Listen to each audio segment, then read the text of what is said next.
Selamat malam, Romo, Ramani, Bapak Ibu yang berbahagia.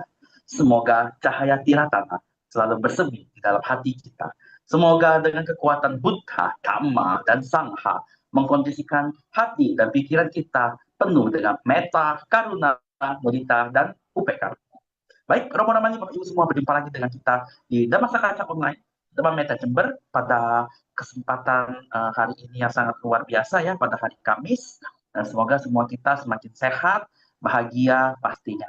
Oke, baik, Romo Ramani, Bapak Ibu semua, sebelum kita memulai acara pada malam hari ini, mari kita bersama-sama membacakan nama Karapatah.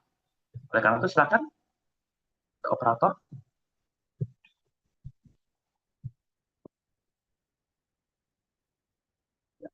Nama Karapatah.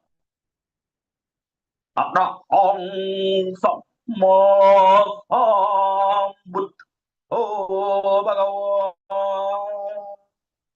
Buddhang Bhagawan Ang Abhibuat Demi Sang Bhagawa yang Maha Suci yang telah mencapai penerangan sempurna. Aku bersujud di hadapan Sang Buddha, Sang Bhagawa.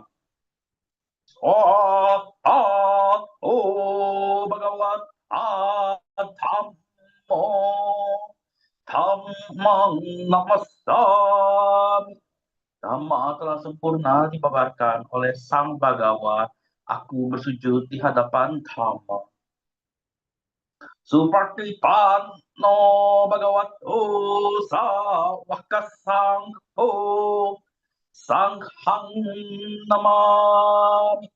Sangha siswa Sang Bhagawa telah tidak sempurna. Aku bersujud di hadapan Sang.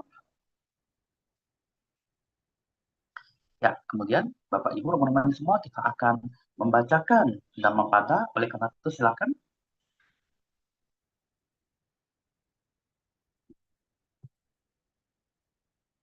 Dhammapada Carawaga Syair 152.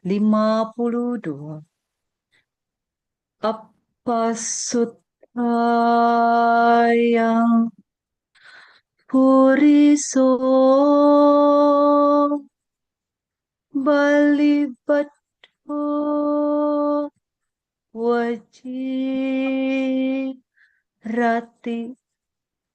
mangsa nitasawadhanti panyatasannawadhati ti, yang artinya orang yang tidak mau belajar akan menjadi tua seperti sapi. Dagingnya bertambah, tetapi kebijaksanaannya tidak berkembang. Sadu, sadu, sadu. Terima kasih kepada Mas Elmi atas bacaan dapatnya yang luar biasa. Baik, berikutnya kita akan menampilkan profil narasumber yang pertama. Mandiana Sucintami MPT. Ya, berikut adalah profil beliau. Sebelum itu saya akan mengucapkan selamat malam terlebih dahulu. Ya, selamat malam Ramaniana. Ya, mungkin saya baca profilnya dulu ya. Jadi profil beliau adalah ibu dari Halo, ya. ya, malam Ramaniana, sehat ya. Malam Singgi, apa kabar? Makasih. Baik. Lama kita nggak berjumpa ya, Ya, udah lama sekali ya. Siap, jadi saya bacakan dulu ya, Ramani. Baik, jadi profil beliau adalah ibu dari 3 orang anak, aktivis Budi, founder Smart Parents, CEO, co-founder NeoWise, penulis buku Menunggu Papa Gramedia 2015, dan duet orang tua dan anak Gramedia tahun 2023, profesor trainer BNSP, pembicara publik, Dhamma Duta, terapis, dan life coach. Oleh karena kita langsung menyambut Ramani Yana Sucintani. Silakan Ramani. Halo, ya. Selamat malam, Namo Buddhaya semuanya.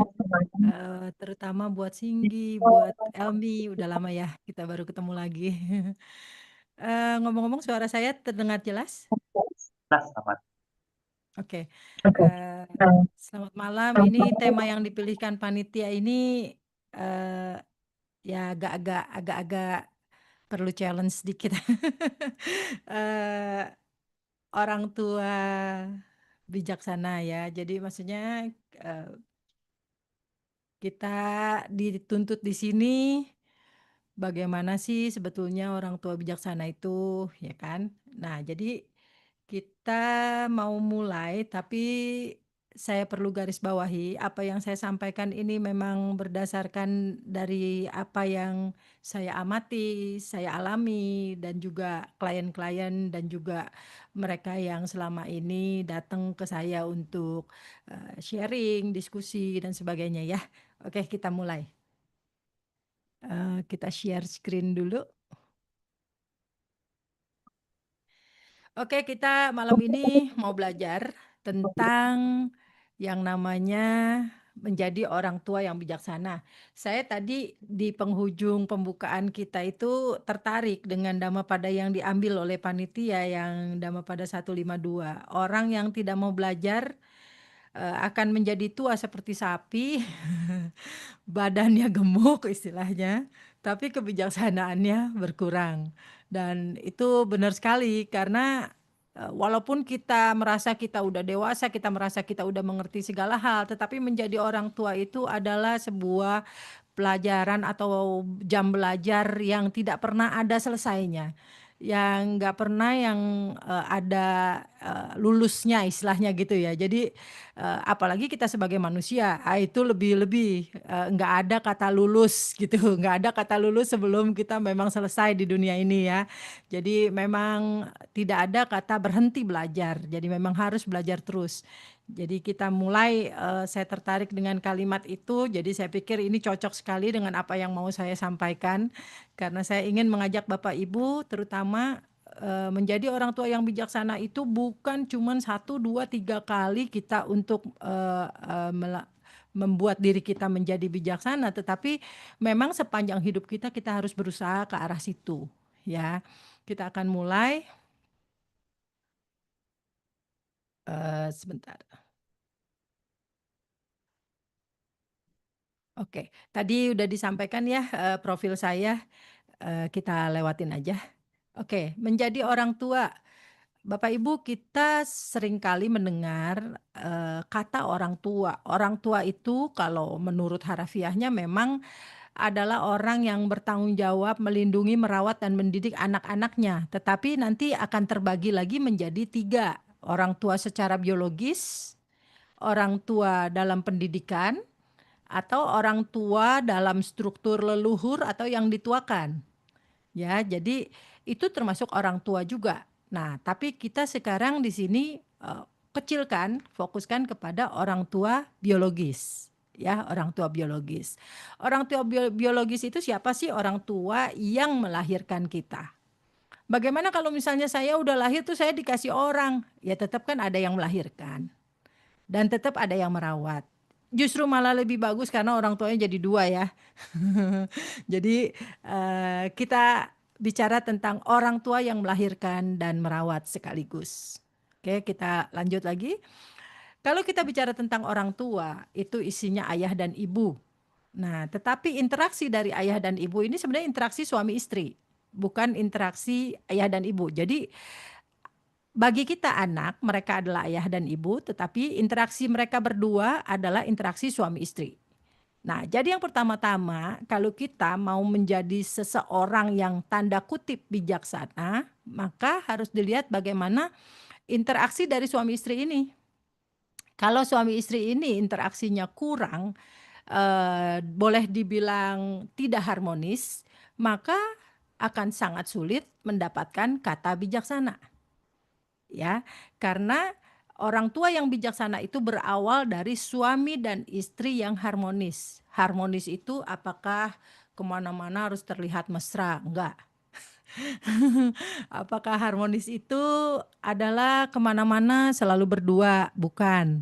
Ya, yang disebut harmonis itu adalah satu pemikiran, kalaupun ada pemikiran lain, tetapi tidak memasalahkan pemikiran itu dan selalu mencari bagaimana jalan keluar. Jadi bukan disama-samakan, karena tiap manusia pada dasarnya berbeda. Kuping kita kiri dan kanan berbeda. Tangan kita kiri dan kanan berbeda. Kalau Bapak Ibu mau ukur pasti ada beda-bedanya sedikit. Ya, nggak mungkin sama 100%.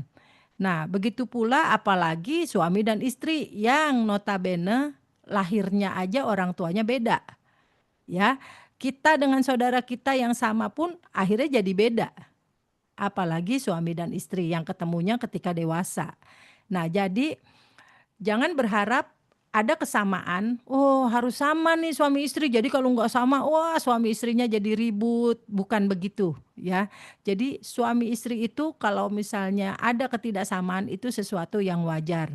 Bukan berarti ketidaksamaan itu kemudian disama-samain, bukan ya. Tetapi ketidaksamaan itu bagaimana kita sikapi, jadi suami istri itu menyikapi agar yang namanya ketidaksamaan itu tidak menimbulkan masalah.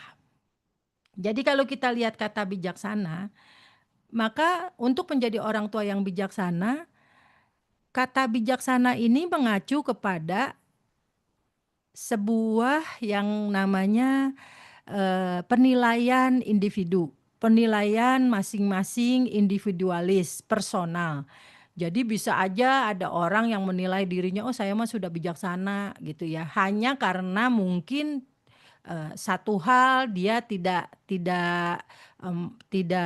ribut dengan istrinya, atau misalnya tidak jadi suami yang ribut terus sama istrinya, lalu ia mengatakan saya suami yang bijaksana. Begitu juga dengan istri, dia mengatakan oh saya istri yang bijaksana. Jadi bijaksana itu mengacu kepada penilaian pribadi, ke penilaian personal. Tetapi sebenarnya bijaksana itu mengandung makna yang pertama, mengetahui pasti bahwa di dunia ini ada masalah. Tidak mungkin gak ada masalah. Itu bijaksana. Orang yang tahu, paham bahwa di dunia ini ada masalah, dia lebih bijaksana daripada orang yang datang masalah ngeluh-ngeluh. Ya, jadi tahu bahwa di dunia ini adalah manusia ini pasti kena masalah, itu udah salah satu ciri bijaksana. Jadi bijaksana itu mengacu pada satu pemahaman bahwa di dunia ini memang ada masalah. Yang kedua, bagaimana masalah yang sudah ada ini diminimalisir, syukur-syukur dihilangkan, syukur-syukur diselesaikan. Ya, nah yang ketiga, bagaimana dengan masalah yang belum datang, jangan diundang. Ya, masalah yang belum datang jangan diundang. Yang keempat, bagaimana kalau misalnya masalahnya memang benar-benar sudah ada, ya selesaikan. Belum ada, ya jangan dibuat. Jadi apa yang belum ada jangan dibuat, apa yang sudah ada diselesaikan, apa yang memang sekarang sedang berlangsung itu kemudian bisa disikapi dan diambil keputusan secara bersama-sama tanpa memunculkan masalah baru. Nah, itu idealnya kata bijaksana. Ya. Nah, jadi kalau kita mau mengacu pada orang tua yang bijaksana, maka orang tua itu harus mengerti bahwa mereka selain ayah dan ibu buat anaknya, mereka juga suami dan istri buat pasangannya. Maka kalau misalnya mereka dalam interaksi itu, dalam keseharian itu, mereka harus berusaha. Masalah yang belum ada jangan diundang, masalah yang sudah ada diselesaikan, masalah yang sedang berlangsung diputuskan, diamati, dan kemudian diselami kenapa ini semuanya terjadi. Nah, barulah kemudian diambil penyelesaiannya, itu bijaksana. Ya, nah kalau kita mengacu kepada kata bijaksana itu, nah kemudian kita mau bilang bagaimana sih jadi orang tua yang bijaksana setelah kita tahu acuan kata bijaksana seperti itu. Nah kita lanjut. Bapak Ibu, kita harus mengerti bahwa tidak ada satupun sekolah yang namanya sekolah orang tua, nggak ada.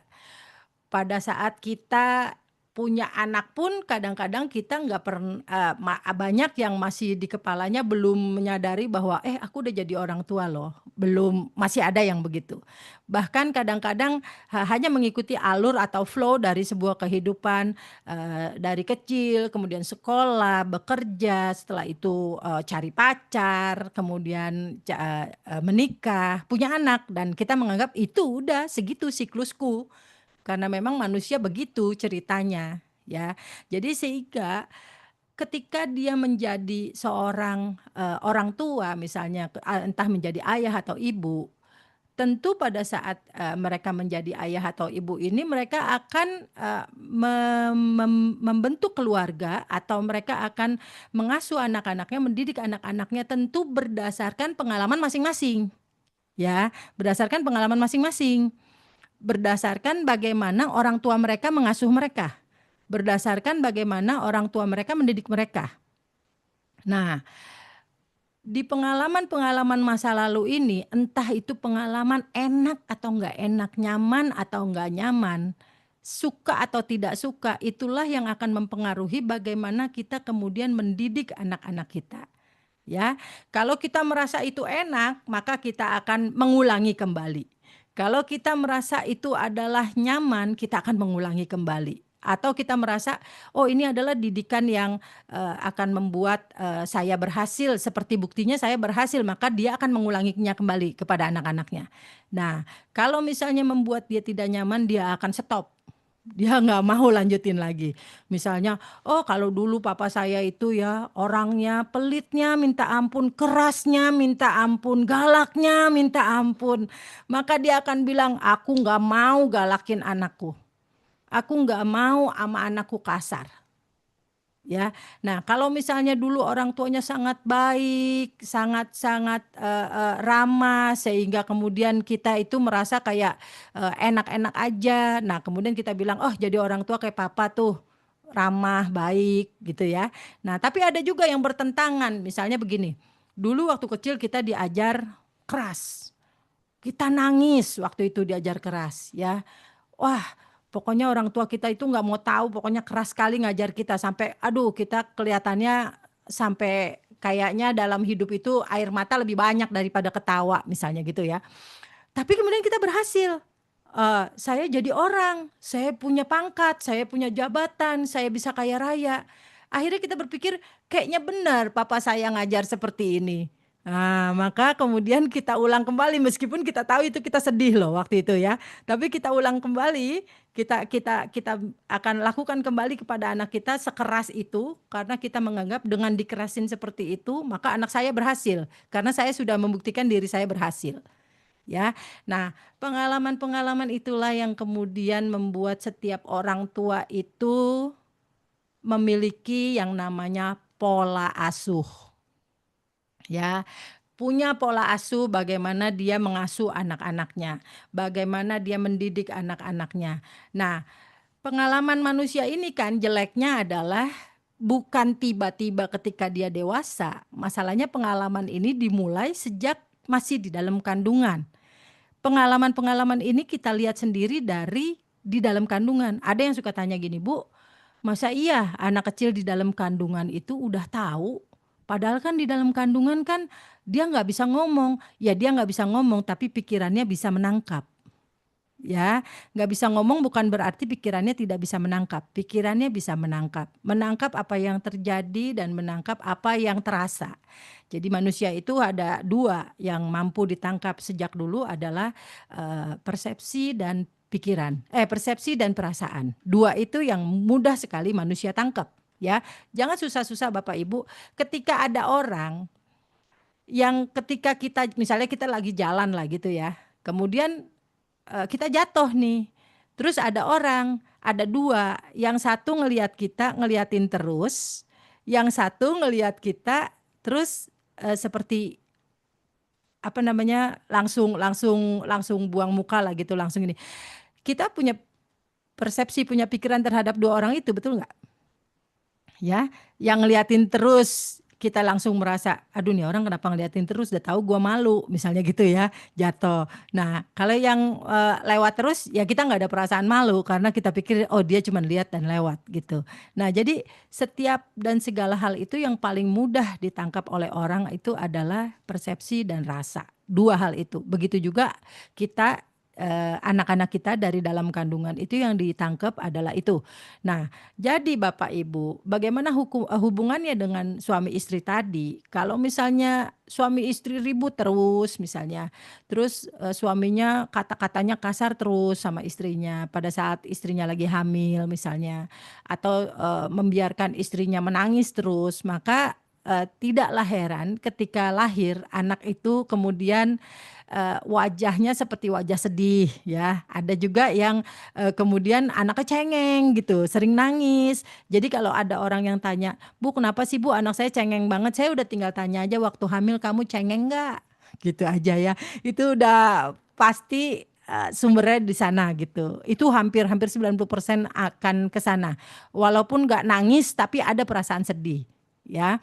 Nah, pengalaman-pengalaman inilah yang kemudian membentuk kita orang-orang yang masuk di dalam dunia orang tua, kemudian membuat sebuah pola asuh berdasarkan pengalaman ini, sehingga anak-anak kita didik dengan pola asuh yang sama atau pola asuh yang terbalik, ya. Nah, pengalaman ini yang menyebabkan. Nah, kalau kita lihat pengalaman memang sudah berlalu, kejadiannya sudah berlalu, tetapi emosi atau rasanya ataupun persepsinya masih ngikutin. Ya, jadi jangan bilang, oh masa lalu sudah berlalu, sudah, nggak bisa ya. Jadi tetap ada, masih ngikutin.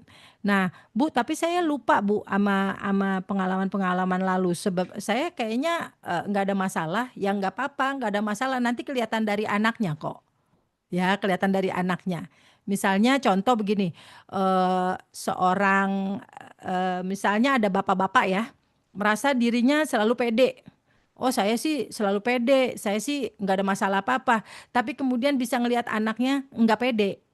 Nah itu berarti ada sesuatu yang di dalam diri dia sebenarnya yang membuat anak itu menjadi nggak pede. Nah jadi apa yang membuat anak itu menjadi nggak pede? Ada kejadian masa lalu yang dipegang oleh ayahnya atau oleh ibunya yang kemudian dijadikan pola asuh ke anaknya.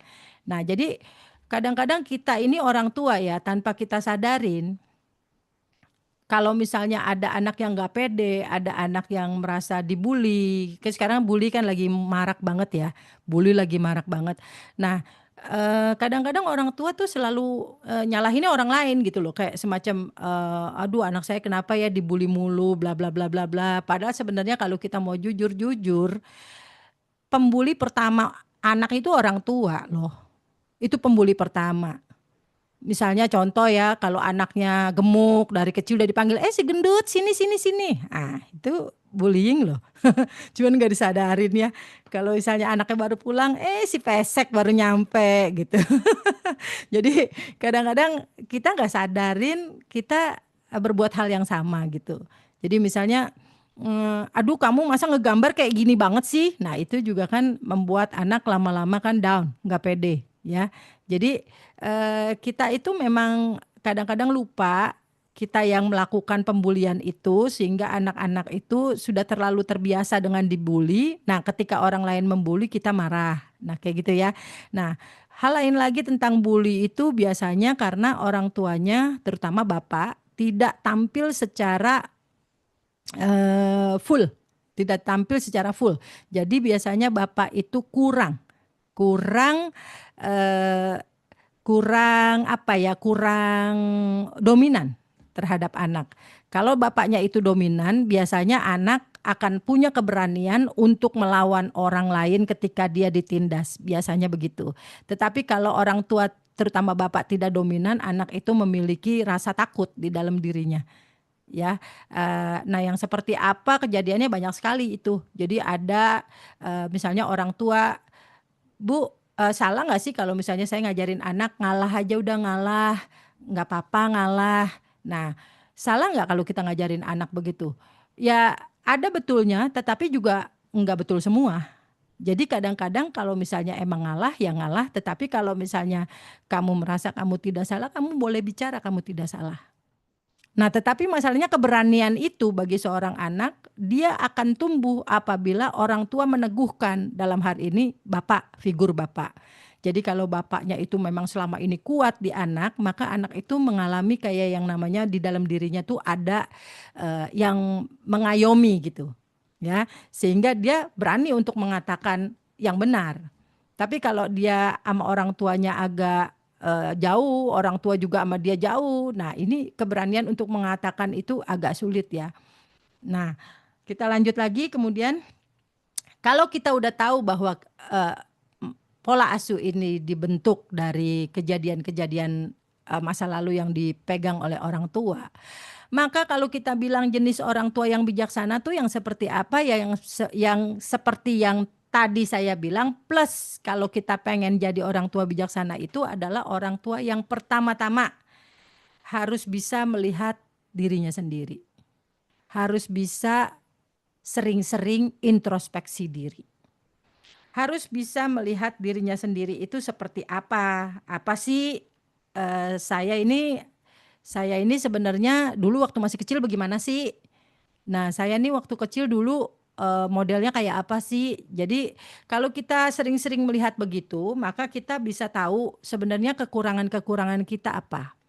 Jadi contoh ya, misalnya kita mau menjadi orang tua bijaksana, tetapi yang kita tampilkan kepada anak itu selalu kepada istri atau kepada suami itu kata-kata kasar. Kata-kata yang suka memarahi, ngatain misalnya atau merendahkan, maka otomatis masalah yang tadinya nggak ada jadi ada, yaitu apa? Anak belajar kasar. Sedangkan kalau kita bilang bijaksana tadi kan masalah yang nggak ada jangan diadain, ya kan? Nah, jadi ada nih masalah. Tadinya nggak ada, jadi ada nih masalah. Anak belajar kasar, ya. Atau misalnya orang tua yang ngegampangin, misalnya begini, ala udahlah, PR ngapain susah-susah, pakai aja chat GPT. Nah, zaman sekarang kan gitu ya, pakai aja chat GPT, Gemini tanya, udah gitu. Jadi anak tuh belajar meremehkan. Ya tadinya ada nggak peremehan itu? Tadinya belum ada. Tapi kemudian muncul karena orang tua mengajarkan demikian. Nah, itu disebut tidak bijaksana karena apa? Yang tadinya tidak ada menjadi ada, muncul. Ya, harusnya kan yang tadinya tidak ada jangan diadain. Yang sudah ada kita selesaikan. Yang sedang berlangsung kita selesaikan. Gitu ya. Nah, inilah kenapa dikatakan tidak bijaksana. Tidak bijaksana ya karena apa yang tidak ada akhirnya jadi ada. Orang anak tadinya nggak pernah belajar berbohong, jadi belajar berbohong. Ketika ada yang telepon bilang ya papa nggak ada. Jadi belajar bohong. Padahal papa aja ada di situ yang ngomong, ya. Atau misalnya kalau misalnya anaknya misalnya padahal sebenarnya mamahnya nih yang pengen jalan-jalan, tapi dibilangnya itu anaknya tadi bilang pengen jalan-jalan, padahal mamahnya yang pengen jalan-jalan, jadi manipulatif kita. Nah, anak belajar manipulatif dari hal-hal seperti begitu, belajar berbohong. Nah, yang tadinya nggak ada, akhirnya jadi ada tuh berbohong. Nah, ini yang kemudian dikatakan tidak bijaksana. Jadi orang tua yang cerdas, orang tua yang bijak itu yang pertama harus bisa melihat ke dalam diri sebelum mengambil keputusan dan tidak manipulasi keinginan anak dengan alasan untuk kebaikan. Memahami anak, mendidik, mengarahkan dengan tanpa membawa masa lalu. Ini memang sulit ya, tetapi ntar pelan-pelan dijabarin. Kemudian mengizinkan anak memiliki pengalaman, namun menjaganya dalam kasih sayang. Memahami apa kebutuhan anak, bukan keinginan. Nah, ini memang agak sulit. Contoh misalnya ya, Bu, kesal banget anak saya mainnya gadget melulu. Ibu bapak, ya siapa yang pertama kali ngajarin gadget ke anak? Orang tua. Ya, karena dia sibuk dari kecil nih, dari kecil. Saya perhatiin ya, anak-anak kecil, karena orang tuanya sibuk, supaya anaknya diam. Lah, ini ada nyanyian dikasih pertama-tama dari gadget ya.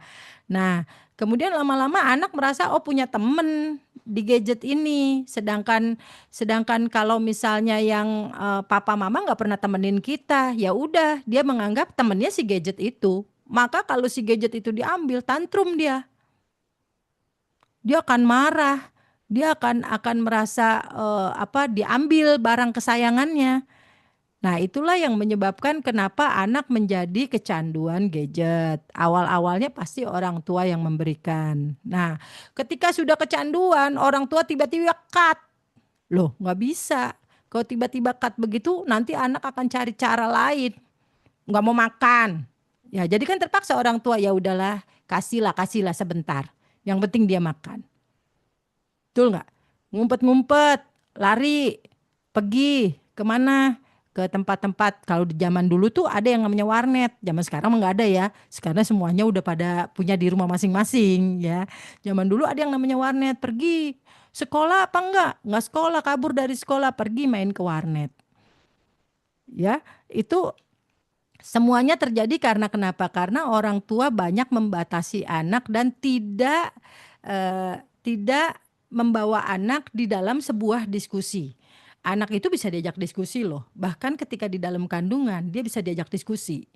Ya, jadi masih bisa diajak diskusi di dalam kandungan pun masih bisa. Kemudian orang tua kadang-kadang tidak menyadari bahwa dia memanipulasi keinginannya seolah-olah itu demi anak. Contoh misalnya, oh saya dulu kecil pengen jadi juara satu, tapi saya nggak bisa. Akhirnya dia benar-benar obses supaya anaknya juara satu. Ada yang begitu. Sehingga waduh anaknya baru pulang sekolah, nggak lama lagi ngeles, sampai sore ngeles, begitu sampai malam ngeles, kesian. Masih baru kelas 1, kelas 2 lesnya udah banyak banget. Semua dilesin. Karena ingin seolah-olah di permukaan, aku kan ingin memberikan yang terbaik buat anakku. Padahal di dalamnya ada keinginan kita yang dulu kita nggak bisa dapetin. Nah, inilah yang dikatakan orang tua yang bijak itu harus bisa melihat ke dalam diri. Apakah benar ya ini ngeles banyak begini, apakah benar itu kemauan anak demi anak, atau saya juga ada ya yang keinginan saya ingin supaya dulu pengen dapat juara, dulu pengen dibilang orang hebat tapi nggak kesampean gitu. Ada nggak ya? Nah, kalau menurut pengalaman saya selama ini banyak yang begitu ya. Jadi misalnya kalau ada yang bilang anak saya itu main gadget terus Bu, atau misalnya anak saya itu kalau disuruh belajar susah, membangkang dan sebagainya. Padahal anaknya bilang, aku udah dari pagi sekolah, pulang sekolah ngeles, malam aku lihat sedikit aja game, aku dimarah-marahin. Padahal dari pagi sampai siang sampai sorenya aku belajar. Nah, begitu yang dilihat sama orang tua, pas yang malam yang lagi dia main, langsung marah-marah seperti begitu. Nah, ini yang membuat akhirnya gap orang tua dengan anak itu semakin besar, semakin besar. Nah, ketika gapnya itu semakin besar, maka anak sudah tidak lagi mendengarkan apa yang orang tua katakan. Misalnya orang tua membatasi A dan B, kemudian orang tua memberikan nasihat-nasihat, itu semuanya dilanggar sama anak demi sebuah kata, yaitu apa? Duel. Nah, itu ada di buku saya, duel. Jadi sebuah kata antara gini, yang menang mama, papa, atau aku. Nah, kurang lebih kayak gitu. Cuman ini nggak langsung diucapin ya, dalam perilaku aja gitu, dalam perilaku. Nah, akhirnya karena kita tidak cerdas, kita tidak bijak, orang tua hanya mengarahkan demi maunya orang tua, maka anak-anak pun tumbuh tanpa arah. Anak-anak pun tumbuh jadi dia tidak terarah. Nah, ini yang bahaya. Bahayanya adalah suatu saat anak itu ada di posisi di mana dia menjadi bosan, di mana dia menjadi capek, di mana dia menjadi tertekan. Nah, itulah yang membuat anak kemudian berlari dari keadaannya.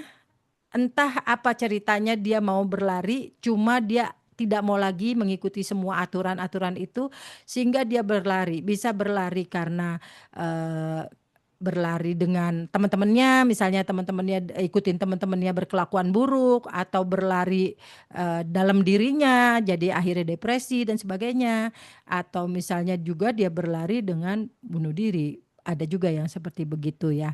Nah, jadi eh, orang tua yang cerdas, orang tua yang bijak adalah orang tua yang bisa benar-benar yang pertama kali melihat ke dalam dirinya sebelum mengambil keputusan. Dan yang kedua, orang tua yang tidak memanipulasi keinginannya dengan alasan kebaikan.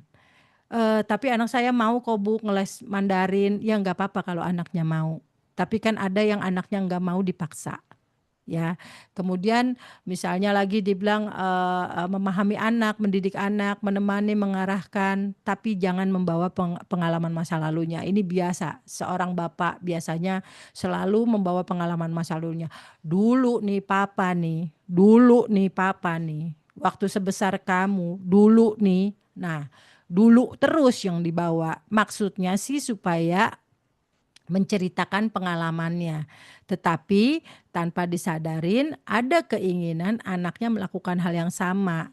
Seolah-olah anaknya itu kurang berjuang seperti dia. Nah, jadi nggak boleh Bu cerita. Boleh kalau cerita itu sekedar untuk memotivasi anak. Tetapi cerita itu juga harus dibarengin dengan bijaksana. Dibarengin dengan bijaksana apa? Katakanlah itu pengalaman papa. Nah, dari sini kamu lihat apa, Nak? Nah, itu enak, kita bawa dia diskusi. Jadi jangan satu pihak aja kita bercerita dengan tujuan apa? Tujuannya supaya anak itu seperti kita. Nah, ini yang kurang tepat, ya. Nah, kemudian memahami apa yang menjadi keinginan anak bukan memahami apa yang menjadi kebutuhan anak bukan keinginannya. Nah, jadi kita juga harus pintar jadi orang tua, jangan sampai power dari orang tua itu diambil anak, di mana anak melakukan hal-hal yang suka-suka dia. Nah, jadi tetap anak itu harus kita atur dengan peraturan yang ada, tetapi waktu memberikan peraturan itu kita mengerti bahwa satu, anak itu butuh proses untuk memahami semuanya. Jadi kalau sesekali dia jatuh, sesekali dia tidak paham, ya kita mengerti. Jadi bukan sesekali dia jatuh tidak paham langsung kita marahnya level tingkat dewa misalnya. Salah ya. Jadi boleh nggak sih Bu kalau misalnya kita itu ngajar anak boleh. Ngajar anak itu wajib.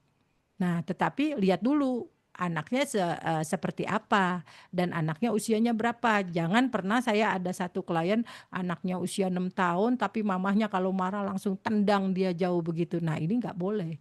Ya, nah ini nggak bijaksana. Karena kenapa? Ada perasaan-perasaan atau emosi-emosi kita yang kita bawa dari masa kecil yang kita nggak lihat, kita lupa, yang akhirnya kemudian kita lampiaskan ke anak. Ini yang salah. Ya, nah itu yang menjadi cepat aja saya sampaikan untuk materi malam hari ini supaya saya ini ingin interaksi aja dengan Bapak Ibu. Kesimpulannya yang saya berikan menjadi orang tua bijak itu yang pertama yaitu harus tahu dulu bijak itu artinya apa. Bijak artinya apa yang sedang berlangsung diselesaikan, apa yang sudah ada diminimalisir atau kalau perlu dihilangkan, apa yang belum ada jangan didatangkan. Jadi apabila kita mau mendidik anak pegang itu, kemudian yang kedua untuk menjadi orang tua yang bijak, landasan utamanya adalah harmonisasi antara istri dan suami dalam melakukan pola asuh atau dalam mengasuh anak-anaknya. Jadi jangan sampai istri bilang A, suami bilang B. Ya, nah kemudian yang selanjutnya adalah itu dua hal itu yang paling penting. Yang kemudian bagaimana untuk menjadi orang tua bijaknya, yaitu yang pertama harus bisa ngelihat ke dalam diri. Saya ini orangnya kayak gimana? Oh saya ini orangnya ternyata pemarah ya. Oh kalau saya orangnya pemarah, oh berarti saya mesti hati-hati nih kalau ngomong sama anak. Jangan sampai waktu anak baru ngomong sedikit aja kita ngegas. Nah itu ya. Kan kadang ada tuh kalau anak baru ngomong sebentar terus kita jawabnya ngegas gitu ya. Apalagi bapak-bapak nih udah pulang kerja capek. Anak baru ngomong sebentar, Papa lihat Dani Pak begini. Apa sih berisik banget? Waduh, jangan ya.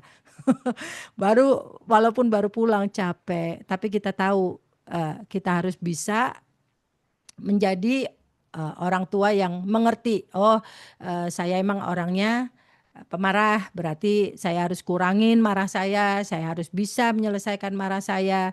Nah, kemudian saya orangnya apalagi nih? Oh, saya ternyata dulu sama orang tua itu saya dididik keras. Berarti sekarang saya dikit-dikit kritik anak, dikit-dikit melarang anak. Oh, berdasarkan pengalaman saya ternyata ya, oke, saya kurang-kurangin. Nah, bagaimana Bu kalau udah terjadi? Kalau udah terjadi, maka selesaikanlah. Bagaimana menyelesaikannya? Banyak caranya. Nah, cuman yang paling gampang yang saya sampaikan adalah bicara dengan anak. Akui dan minta maaf. Nggak ada salahnya orang tua minta maaf. Tapi lihat anaknya umur berapa. Kalau anaknya udah dewasa, anaknya udah bisa diajak bicara, itu efektif. Tapi kalau anaknya masih kecil, mesti ada cara yang lain. Ya, jadi nggak bisa kita menggunakan cara itu. Tapi ingat, begitu kita minta maaf, begitu kita bicara sama anak, maka yakinkan dulu diri kita, oh iya, aku ada salah di sini, aku harus perbaiki ini. Nah, seperti itu. Jadi jangan minta maaf, habis itu ulangin lagi. Nah, itu salah. Ya. Jadi Bapak Ibu, orang tua yang bijak adalah orang tua yang mengerti dirinya sendiri. Ya. Jadi mengerti dirinya sendiri. Kalau udah mengerti dirinya sendiri, pasti gampang menyelesaikan anak-anak. Pasti dapat anak-anaknya juga yang gampang. Ya.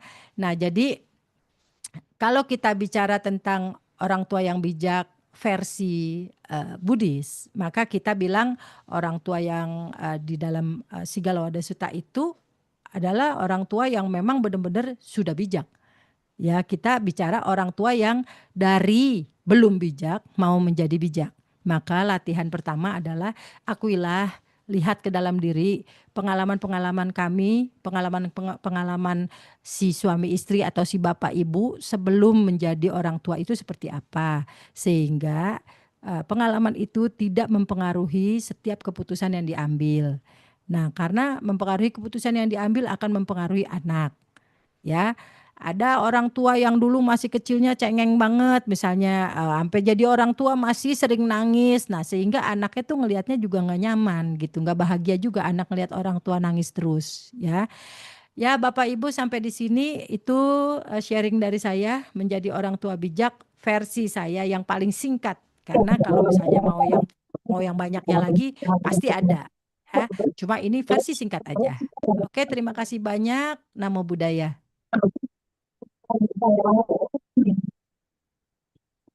Namo Buddhaya.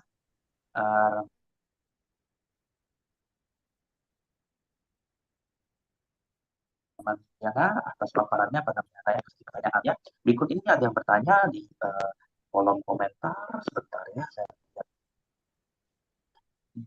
Jadi di sini ada yang bertanya nih. Meta Siumei, ya. Terima kasih banyak pemaparannya Bu Diana. Mau tanya Bu, by the way saya belum punya anak. Andai kata suatu hari nanti anak kita mengalami hal yang membuatnya terluka atau faktor eksternal di mana orang atau dibully, sementara kita sebagai orang tua sudah berupaya maksimal merawat anak dengan baik, tentu di momen tersebut orang tua merasa kecewa dan marah. Bagaimana kita menyikapi dengan bijak sebagai orang tua? Anu Modana, silakan. Ini ceritanya belum jadi orang tua ya? Iya. Nah, gini, kalau kita belum jadi orang tua, begini ya. Ini suaranya kedengeran nggak sih ya? Kok kayaknya? Kedengeran. Kedengeran ya? Oke. Jadi begini.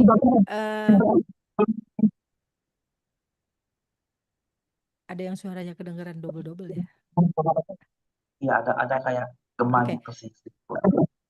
Oh iya.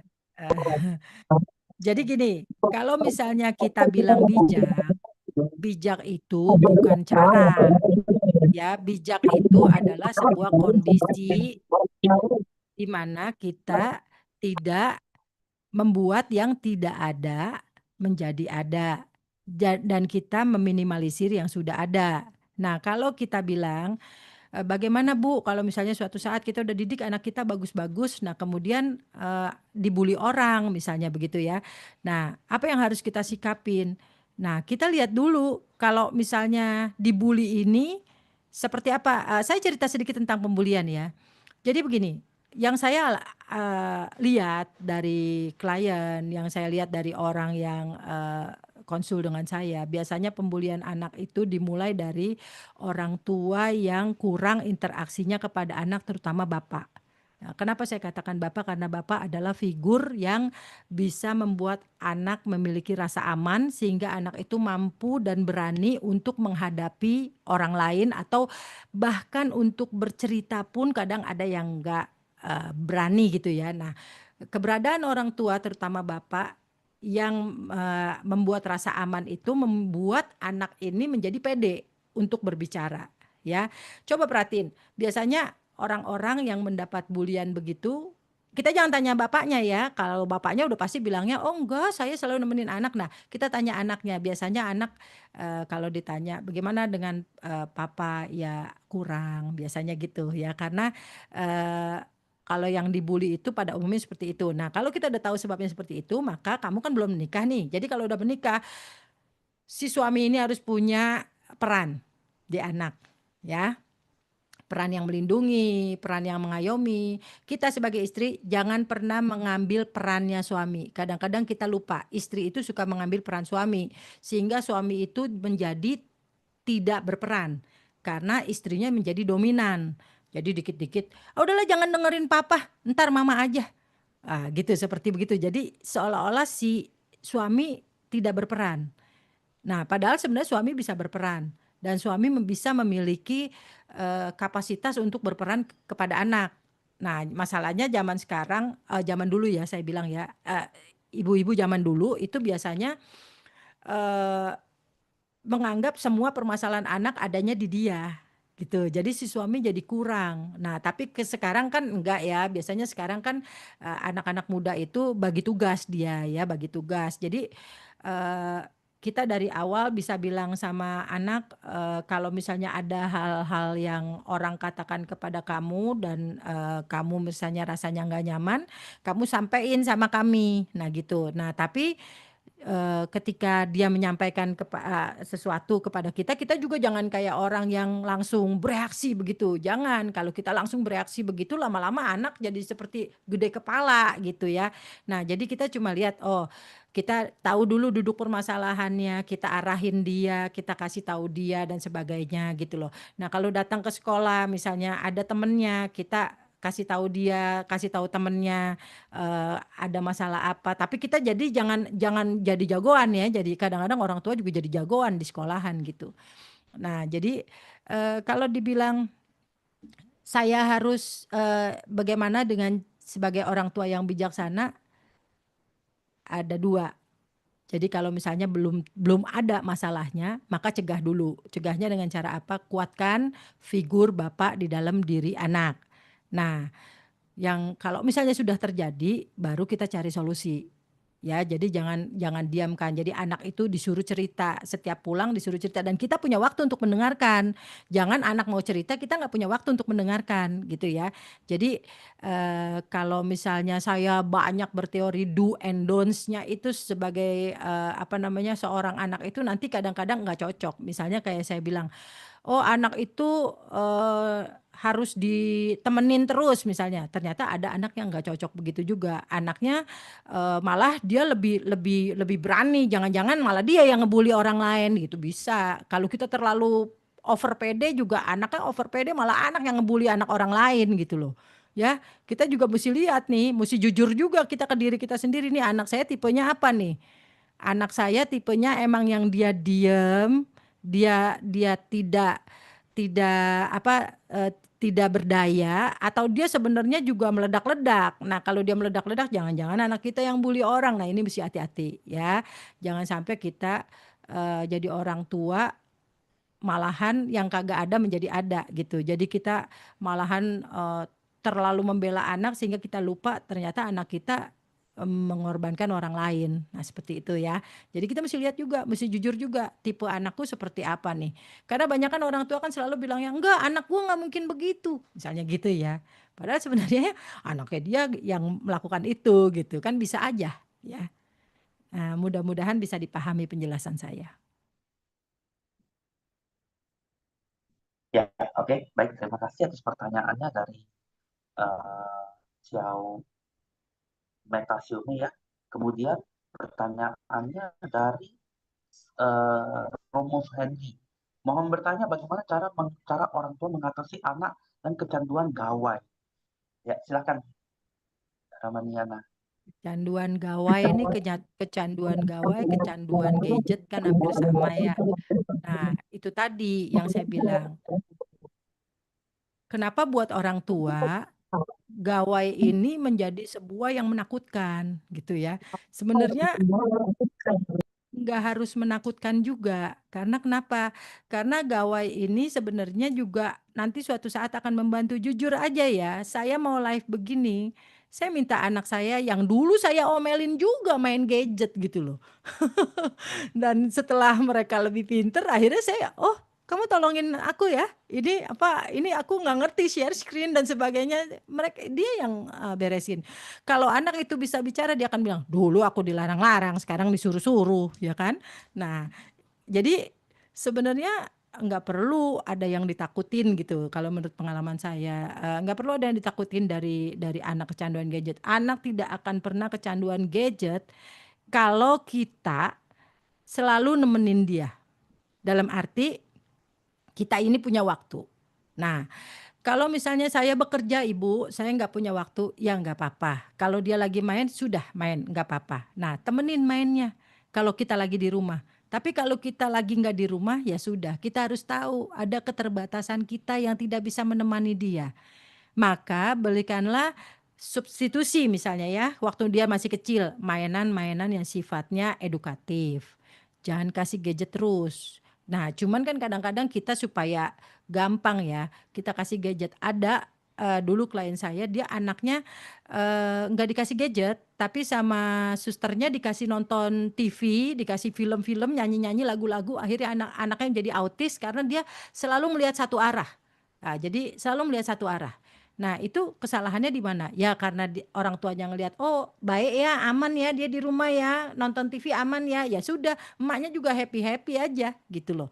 Jadi salah. Jadi kalau orang tua udah di rumah, bapak ibu kerja, nah kalau udah di rumah coba deketin anaknya, ajak main bersama. Seorang anak pasti lebih suka main sama orang tuanya daripada main sama gadget sebenarnya. Ya, cuman karena kita nggak punya waktu. Atau yang kedua, dia belajar dari kita. Nah, bapak-bapak nih banyak juga yang gila main game, bukan anaknya doang. Pernah saya ngeliat ya ada bapak-bapak gitu, udah punya anak dan dia main game. Saya tanya, main apa? Main game. Oh, nah begitu ketemu anaknya saya tanya, mana? Kenapa kamu main game? Ya papa juga main, sama aja gitu. Jadi kalau menurut saya eh, nggak perlu ada yang dipusingkan ya. Yang penting kita tahu aturannya. Nah, jadi kita tahu aturannya. Oh oke. Kalau misalnya emang saya nggak memberikan juga game ini kepada anak saya, maka saya harus ada nih substitusinya apa supaya anak saya nggak main game.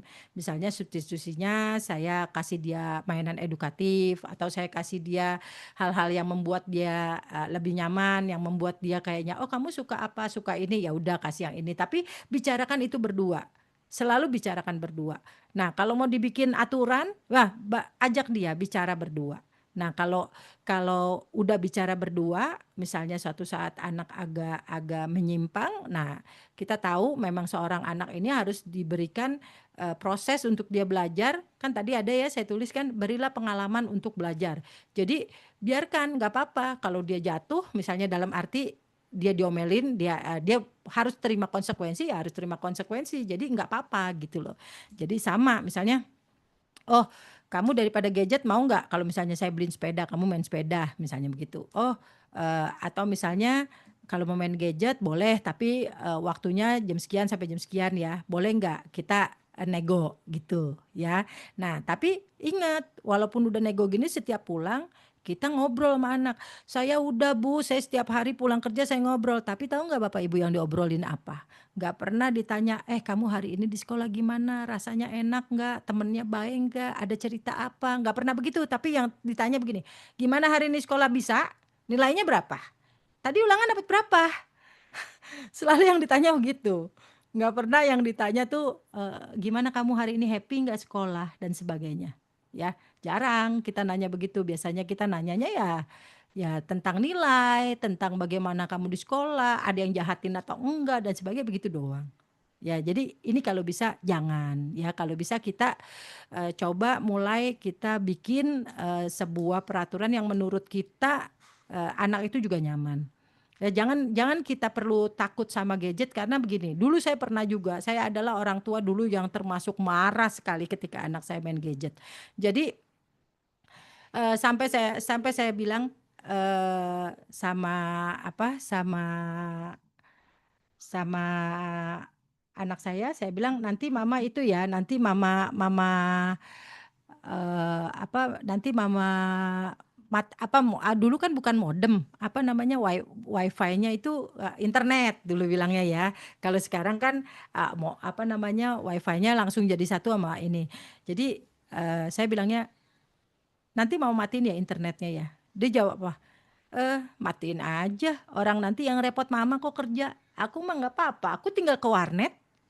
Nah, jadi anak itu udah pinter ibu bapak. Jadi akhirnya saya pun capek gitu nguber-nguber anak tiap hari. Oh main enggak nih? Oh gadget lagi, gadget lagi. Akhirnya saya berpikir, oh ya sudah. Akhirnya saya ajak bicara. Kamu mau main? Nggak apa-apa. Mama nggak masalah. Cuman ada hal-hal yang kamu harus tahu. Yaitu yang pertama, nah saya kasih tahu misalnya yang pertama, jangan bikin misalnya nilai kamu jelek, nilai ulangan jelek. Yang kedua, kalau lagi masa ulangan tolong bisa tahu diri.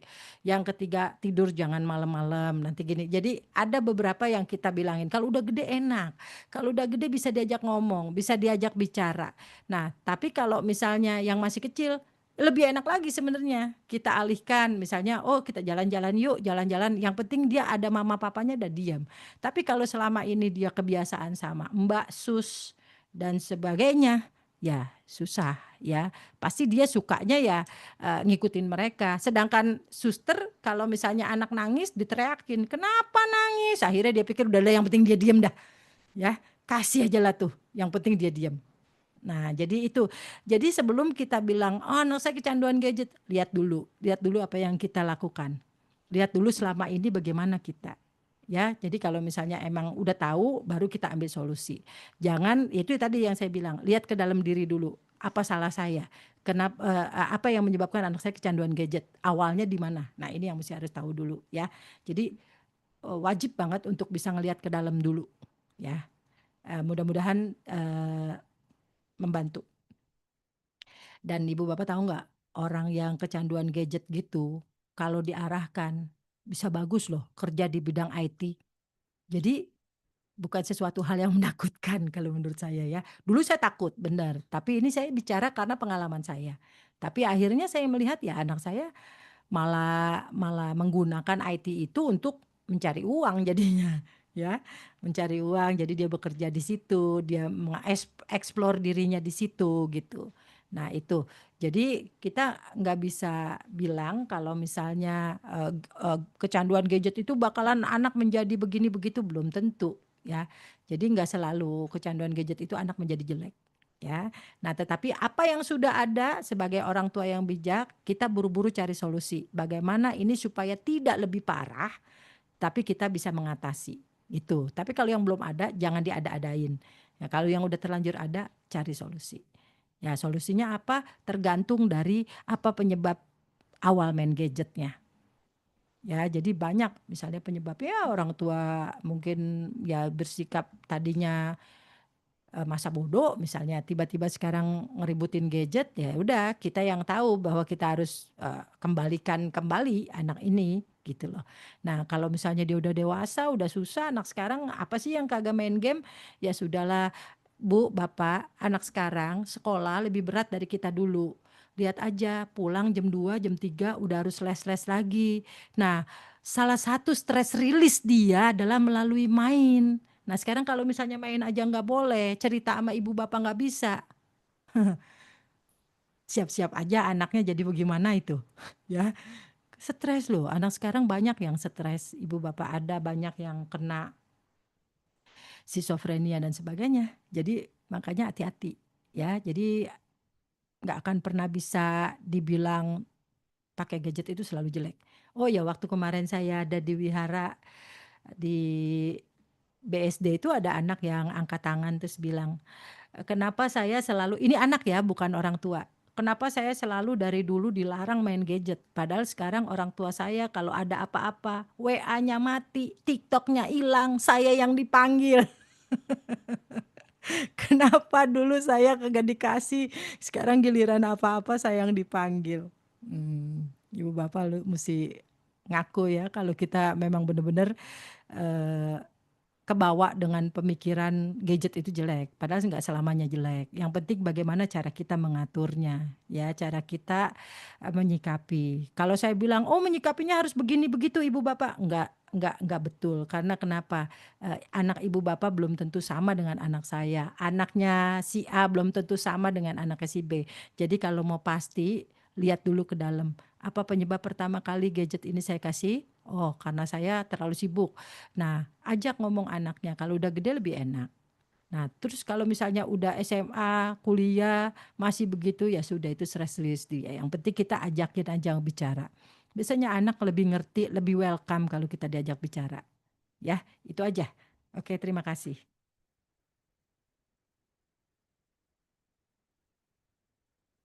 Ya, menarik ya, Bu Yananya. Baik, berlanjut gimana gimana seorang ibu tuh bisa mengkomunikasi kepada anaknya ya. Em, Oke, ini ada pertanyaan lagi. Sebenarnya juga saya punya banyak pertanyaan nih, cuman saya utamakan dulu yang di ini ya, yang di kolom chat ya. Pertanyaan dari Ani. Jika anak yang sedang menangis terseduh-seduh karena berantem dengan saudara, tiba-tiba dibentak oleh orang tua yang memang pola asuhnya keras atau kasar. Pertanyaan saya, jika hal tersebut sudah dialami si anak, apakah si anak bisa terkena pukulan mental seperti kurang percaya diri, pendiam, cara bicara anak jadi gagap, dan sebagainya? Ya, silakan Bu. Bisa aja. Jadi banyak banyak kalau ada yang begitu dia lagi bicara, lagi menggebu-gebu langsung di-cut, dibentak, langsung muncul gagap dia. Nanti udah gedenya bisa. Nah, atau karena gini, muncul apa nanti udah gedenya itu tergantung pada saat kejadian itu persepsinya si anak apa. Kita nggak pernah tahu persepsi dia apa. Ya, jadi ibu bapak kalau mau tahu nanti anak ini jadi apa, tergantung saat itu persepsinya apa. Maka kalau misalnya kita udah tahu nih kita salah, kita membentak, kita marahin kayak gitu, panggil anaknya, peluk anaknya, minta maaf lalu tanya, waktu mama atau papa ngomong begitu kamu berpikir apa? Nanti dari situ baru kita bisa selesaikan. Jadi kalau misalnya nggak diselesaikan, ya pasti akan mempengaruhi mentalnya setidaknya, ya. Setidaknya bisa menjadi orang yang nggak pede atau misalnya dia gagap, ada yang begitu, atau misalnya dia suatu saat kalau misalnya lagi berbicara sama orang, "Oh kenapa ya?" Ada yang begini, "Oh kenapa ya Bu Yana, saya kalau ngomong sama yang perempuan lancar-lancar aja, bos saya perempuan lancar-lancar aja, tapi kalau begitu bos saya lelaki, mulut saya langsung terkunci." Nah, ada yang begitu. Jadi hingga nanti udah dewasanya mempengaruhi dia juga, mempengaruhi bagaimana dia bisa berkembang di dalam kehidupannya, gitu ya. Nah, sebenarnya menyelesaikannya mudah, semua bisa menyelesaikannya mudah dan bisa menyelesaikan sendiri. Yang sulit adalah mencari sebab. Mencari sebab itu sulit. Karena kenapa? Mencari sebab ini perlu kejujuran, satu. Nah, yang kedua perlu kita mengakui hal-hal yang memang menjadi kelemahan kita, keburukan kita ketika kita menjadi menjadi orang tua yang mengasuh anak, ya. Sulit, ini yang susah ya. Jadi kalau misalnya buat menyelesaikannya sangat gampang. Nah, kalau misalnya ini udah terjadi berarti ya? Udah terjadi dibentak atau baru cerita aja nih misalnya dibentak? Yang nulis siapa? Nggak ada ya? Nah, saya mau nanya, ini sudah terjadi atau Apa? Sudah terjadi kah? Halo Bu. Halo Bu. Ya, Halo Bu, selamat malam Bu. Ini malam. ini misal saja saya ada pernah baca-baca kan, ada ini juga teman juga pengalaman saya yang ngalamin apa tuh karena penyebabnya itu orang tua kadang ada yang ngasuh pola dulu kan suka bentak anak kalau anak nangis lagi pusing atau lagi gimana kan bisa marah gitu tiba-tiba anak tuh lagi nangis dibentak-bentak gitu anak tuh jadi kejut gitu loh Bu. Nah apa tuh pengaruhnya gitu loh pengaruh ke mental anak tuh jadi pendiam jadi eh, kurang percaya diri terus ngomongnya agak gagap gitu loh bisa tiba-tiba ngomong tuh lambat keluarnya gitu. Ya, Nah itu bisa. gimana Nah, cara tapi menyikapinya, Ibu? Cara menghilangkannya gitu loh cara menghilangkannya. eh, ya itu bisa. Tapi masalahnya begini, kalau kita baru satu kali misalnya membentak anak seperti begitu, enggak tiba-tiba anak langsung gagap, enggak Ya ini tiba-tiba, kemungkinan ya ya. saya Jadi pasti kalau sering. kita sering ya, sering begitu, ya bisa. Lama-lama anak jadi mau ngomong udah gitu duluan, jadi udah nggak bisa, ya. Berarti udah Kan sering ya. ada tuh ya, misalnya orangnya hebat, top manajemen, tapi kalau disuruh ngomong nggak bisa gitu ya. Atau mau ngomong takut, misalnya mau menyampaikan sesuatu, tapi takut, misalnya gitu. Nah itu juga bisa bisa terjadi kayak gitu. Nah tapi saya yakin itu bukan sekali. Kalau sekali, pasti ketika orang tuanya deketin terus minta maaf, peluk dia apa, itu bisa cair. Tapi kalau berkali-kali itu bisa terjadi. Nah, kalau dibilang bagaimana cara menyelesaikannya? Ibu Bapak saya kasih tahu satu hal ya. Kalau mau mencari cara penyelesaiannya itu sangat gampang. Tapi masalahnya yang susah adalah cari sebabnya. Kita lihat aja. Kalau kita nggak pernah tahu sebabnya, kita nggak akan bisa menyelesaikan. Karena kenapa? Menyelesaikan apa? Kita nggak tahu sebabnya. Sedangkan sebab seorang anak ini bukan satu, bisa banyak. Misalnya dia sebab dari dirinya sendiri yang mengalami trauma, sebab dari orang tuanya yang orang tuanya juga trauma. Nah, ini kebawa loh. Jadi sebagai orang tua, kalau orang tuanya dulu juga dibentak seperti itu, nggak boleh ngomong sama orang tuanya, dia juga akan mentransfer istilahnya apa yang dia rasa, apa yang dia pikir, apa yang emosi-emosinya kepada anak ini. Sehingga kalau anak mulai nanya-nanya kita bilang, "Diam kenapa sih? Jadi anak tuh jangan ngomong dulu." Ah, karena kita dulu sering digituin sama orang tua kita. Nah, artinya itu anak jadi double.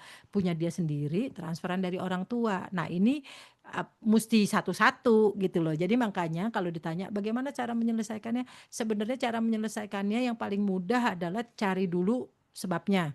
Kalau udah dapat sebabnya, sangat gampang menyelesaikannya. Ya.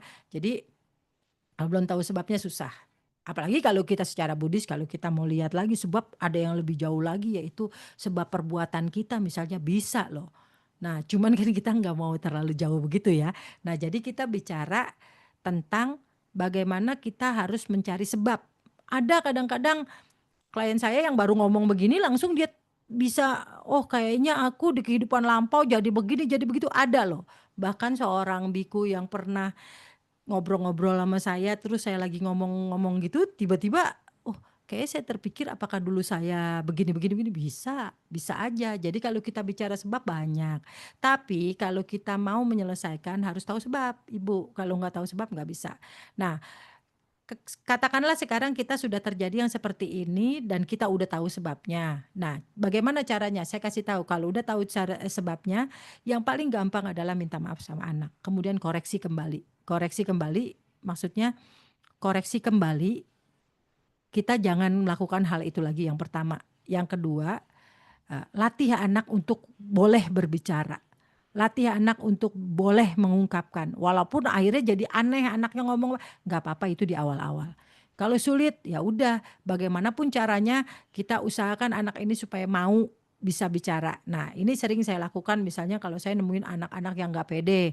Nah, biasanya kalau anak-anak yang nggak pede, ngomongnya pelan karena sering dibentak karena nggak boleh bicara, maka kalau di wihara itu biasanya saya suka saya kasih kerjaan, kamu nanti ini ya, kamu nanti itu ya. Nah, biar dia interaksi, banyak interaksi sama orang. Nah, seperti begitu. Ya. Jadi kita jadi orang tua pun bisa begitu. Tergantung kita selesai mau melakukan yang mana dulu gitu ya. Bisa, yang penting kita akui dulu, oh iya ini gara-gara saya. Oh ini awalnya gara-gara saya. Seperti gitu ya. Baik, terima kasih Bu. Ya. Bu, mau nanya lagi Bu. Misalnya Bu, yang bentak ini orang tua ini punya orang tua lagi Bu. Terus orang tua yang ini yang anil ini sudah meninggal Bu. Gimana lu mau ngomreknya Bu? Itu Ada maksudnya. caranya. Kalau saya di kelas saya itu ada caranya. Bagaimana caranya menyelesaikan dengan orang tuanya lagi gitu ya. Nah, cuman kalau saya cerita di sini terlalu teknis ini lama sekali nanti selesainya. Ini udah Ya, 8:17. Oke, oke. Ada Baik, caranya, ada terima kasih Bu caranya. ya. Bu Ania, nanti kita tulis di kolom chat aja Bu ya, karena kan masih ada yang bertanya kan, bukan? Jadi nanti biar yang lain juga kebagian, terus juga lebih enak, bukan? Karena nggak enak kan ke apa moderator apa lagi ngomong dia dipotong gitu. Terima kasih ya Bu Ani. Oke, kita lanjut aja ya. Kemudian pertanyaan dari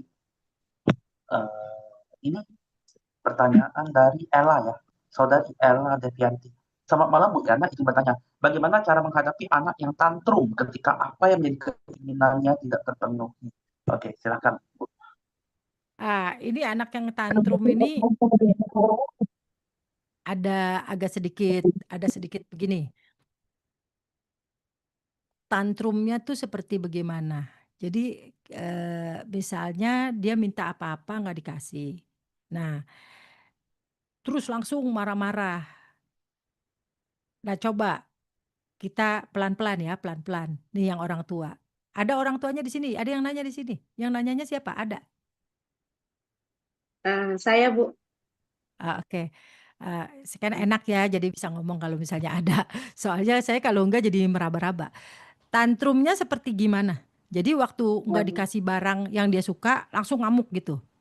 Ya, iya Bu. Saya Biasanya, kebetulan saya belum punya anak. Cuman ah, kan kalau di lingkungan saya seperti teman-teman saya sudah banyak yang punya anak nih. Ada salah satu dari anak teman saya. Nah, ketika dia masih rentan usia mungkin tiga tahunan lah Bu ya.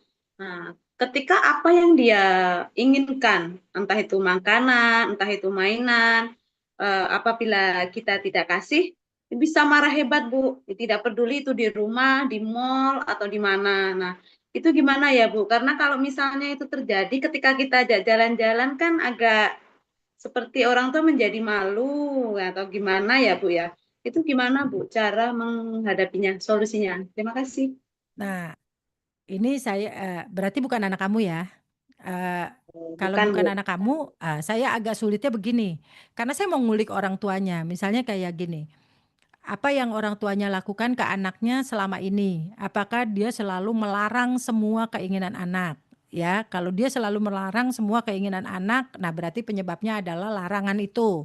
Nah, yang kedua, apakah si orang tua punya tabiat yang sama juga ketika dulu waktu masih kecil? Itu bisa. Misalnya si orang tua punya kemarahan-kemarahan ke orang tuanya yang merasa selalu dilarang-larang, misalnya begitu ya. Misalnya dulu waktu masih kecil mau begini dilarang, mau begitu dilarang, nggak boleh apa segala macam. Nah, itu secara tidak disengaja yang tadi saya bilang di gambarnya itu ya. Jadi di dalam kandungan sudah anak ini mengenal yang namanya perasaan dilarang. Nah, jadi bisa jadi itu membuat sebuah emosi yang meledak juga ya. Atau yang ketiga, bagaimana sih orang tua ini ketika anak itu minta sesuatu biasanya dikasih nggak? Atau setelah anak nangis biasanya dikasih nggak? Kalau setelah anak nangis biasanya dikasih, maka anak belajar dia melihat pola orang tuanya. Ntar juga dikasih, udah nggak apa-apa, ngamuk aja ntar juga dikasih. Hati-hati ya. Kadang-kadang pola kita itu diliatin sama anak. Misal contoh, misalnya ada orang tua yang kadang-kadang suka begini nih. Misalnya lagi jalan, terus anaknya misalnya apa namanya nangis atau apa ya, orang tua ngancamnya begini. Kalau kamu macam-macam lagi, pergi kamu dari rumah ini. Kamu jangan di sini. Tapi orang tua nggak melakukan itu. Waktu anak itu salah, langsung anak bilang, ngomong aja, nggak bakal gue dikeluarin. Nah, jadi makanya orang tua jangan pernah memberikan ultimatum atau memberikan hukuman yang dia nggak bisa lakukan. Misalnya suruh pergi Atau misalnya dimatiin nih, kayak saya kemarin bilang, kayak saya bilang dulu kan, dimatiin nih internetnya. Saya juga nggak bakal matiin karena saya repot kalau internet ada gitu. Nah itu nggak efektif buat anak, karena anak tahu ini mengancam doang gitu loh. Nah kalau misalnya anak tantrum dan orang tuanya selama ini nunggu anak tantrum lalu dikasih apa yang dia mau, maka anak belajar dari orang tua. Oh, harus tantrum baru dikasih, maka dia akan tantrum. Ya, atau misalnya kalau dia pelajari nih, oh orang tuanya kalau di depan teman-temannya itu suka misalnya suka berpura-pura ya, supaya kelihatannya dia orang tua yang baik, yang mengizinkan apapun, sehingga anak itu mempelajari, oh kalau minta depan orang tua, depan temen, nah, kalau ada teman mamanya, oh langsung udah mau minta ini, ah gitu, anak mempelajari tuh. Ya, jadi hati-hati. Kita orang tua juga mesti ngelihat kebiasaan-kebiasaan kita itu diperhatikan anak. Contoh ya misalnya, kalau minta sama papa, kalau buat beli ini dikasih sama mama, ini dikasih. Itu anak akan pinter, dia akan cari papanya. Kalau buat beli yang dia maksud. Kalau sama mama pasti nggak dikasih, seperti gitu. Anak itu pinter. Jadi dilihat dulu apakah orang tuanya ini kebiasaan setiap anaknya udah tantrum baru dikasih. Kalau anak belum tantrum nggak dikasih. Nah, kalau emang kejadiannya kayak gitu, maka harus buru-buru dicegah. Buru-buru dicegah kalau belum terjadi lebar. Tapi kalau udah terjadinya panjang, udah kebiasaannya panjang, maka orang tua harus tegas setegas-tegasnya dan saat itu harus tegas setega-teganya. Jadi misalnya ketika dia minta, kita langsung bilang tidak. Wah dia nangis, nggak apa-apa, nangis saja. Dan kita jangan kebawa emosi. Pernah satu ketika itu ada yang saya ajarin gini, kalau anak nangis, udah biarin aja. Nanti kalau dia udah diem, deketin, bilang, sudah selesai nangisnya. Oh kalau masih nangisnya ya nggak apa-apa, nangis aja dulu lagi, mama tungguin. Nah, nanti kalau misalnya itu deketin lagi, sudah selesai. Nah kalau misalnya itu kan lama-lama kesel dia, ya nggak apa-apa. Kita tungguin dengan sabar, ketawa, senyum-senyum aja. Nanti kalau udah bisa diajak bicara, baru kita bicara. Kalau kamu mau sesuatu nggak bisa begitu. Kalau mau sesuatu bicara baik-baik. Apalagi tantrum di depan orang nggak bisa begitu. Dulu mama salah ngikutin kamu terus. Sekarang nggak bisa begitu. Nah orang tuanya harus begitu. Nah sayangnya kamu bukan orang tuanya. Saya nggak bisa bertanya lebih jauh. Jadi bisa dikasih masukan ke orang tuanya ya. Cuman saya nggak tahu dia awalnya kenapa itu begitu. Pasti ada sebabnya, nggak mungkin nggak ada sebabnya. Ya. Ya. Oke, gimana Bu Ella? Apakah masih ada yang mau ditanyakan lagi sekalian? Sudah sepertinya cukup. Ya, Terima oke, kasih Bu terima ya. kasih. Sama-sama.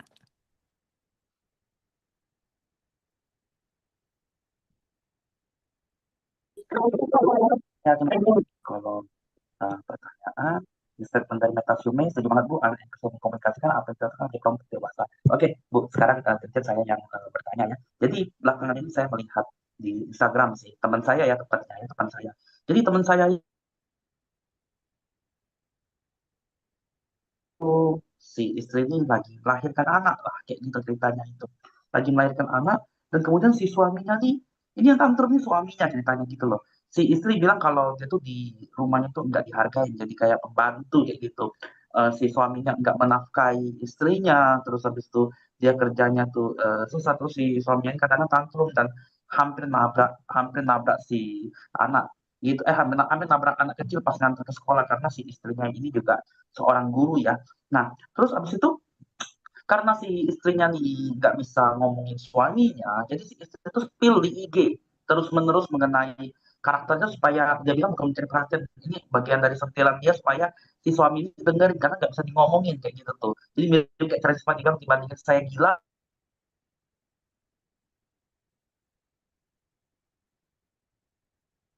sama suami saya, lebih baik saya mau saya tanyakan dua dampak sih.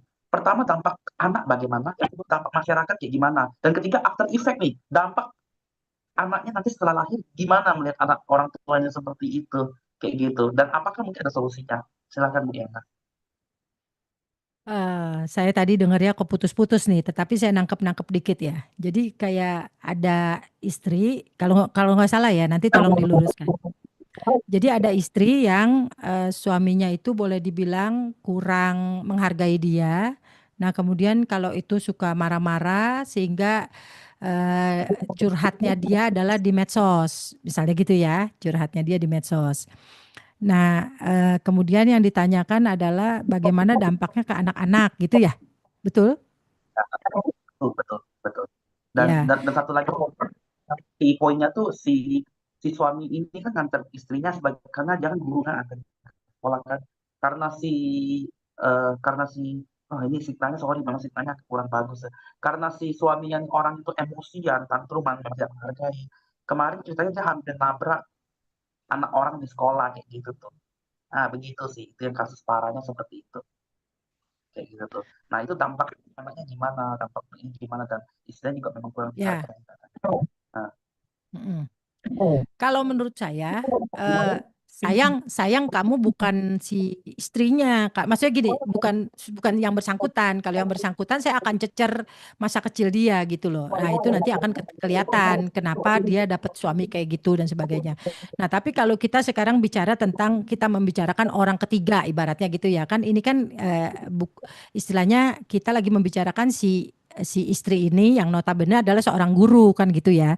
Nah, kalau kita bilang dari sisi kita ya, kalau kita bilang suaminya tidak bijaksana, istri pun tidak bijaksana, ya. Istri yang tidak bijaksana, suami yang tidak bijaksana, tentu dua-duanya adalah orang tua yang tidak bijaksana akhirnya. Nah, kalau orang tua yang bijaksana bisa dipastikan ya anaknya akan bermasalah. Entah bermasalah dengan orang lain atau bermasalah dengan dirinya sendiri. Misalnya dia malu punya orang tua kayak gitu, akhirnya dia depresi, dia mengurung diri misalnya.